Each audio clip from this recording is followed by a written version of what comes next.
Bonjour à tous, voici les résumés battle des épisodes 5 de Higehiro et de Koikimo. Je donne mon avis sur les épisodes à la fin. N'hésitez pas à donner le vôtre dans les commentaires. C'est parti pour Higehiro.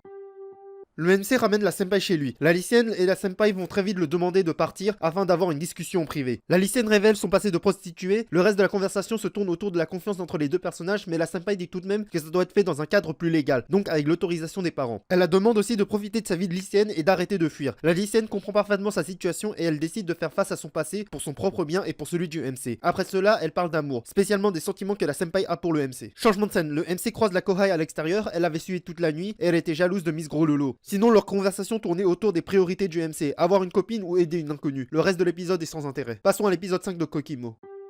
C'est un épisode voyage scolaire, le pote du MC est le photographe qui va accompagner les lycéens. Pendant ce temps, le MC découvre qu'une de ses collègues est une otaku. Il regarde aussi des animés depuis qu'il connaît la passion de la lycéenne, naissance d'une amitié. Changement de scène, durant le voyage, le lycéen et la lycéenne vont passer des moments seuls. Cet événement aura lieu 2 fois sur les 2 jours du voyage. Le pote a tout vu et il a même interrompu plusieurs fois le lycéen, surtout quand il a voulu tenir la main de la lycéenne. Le soir du premier jour, quand le MC a découvert que son pote était le photographe, j'ai adoré sa réaction. Autre preuve sur la naissance des sentiments de la lycéenne pour le MC, elle a avoué qu'elle se sentait seule sans lui. Lol. Le deuxième jour est sans intérêt, c'est juste le lycéen qui gratte des points. Changement de scène, le MC a invité la lycéenne au cinéma. En regardant le film, le MC se voyait à la place du perso qui se faisait abandonner par la femme qu'il aimait. Il a commencé à déprimer, à la fin il rentre avec la lycéenne. C'est tout pour Koikimo. Pour Higehiro, l'épisode était bof, ça tourne un peu en rond à mes yeux et pas de grande révélation à part l'apparition d'un nouveau personnage que j'avais cité dans l'épisode 4. Sinon pour Koikimo, la seiyuu de Harie et Hanazawa Kana, yes, sa voix colle très bien au personnage. Par contre, pauvre Tamaru, trop de personnages secondaires sont du côté du MC. On s'en fiche de ce que pensent les figurants, entre parenthèses ils sont du côté de Tamaru. Voici ma conclusion, cet épisode de Koikimo était bien rempli niveau comique et histoire et je le donne un point bonus pour ça, et comme il remporte aussi cette battle de résumé, je le donne un second point. C'est tout pour aujourd'hui. Si vous avez aimé la vidéo, n'hésitez pas à vous abonner à ma chaîne YouTube afin de ne pas rater les prochains.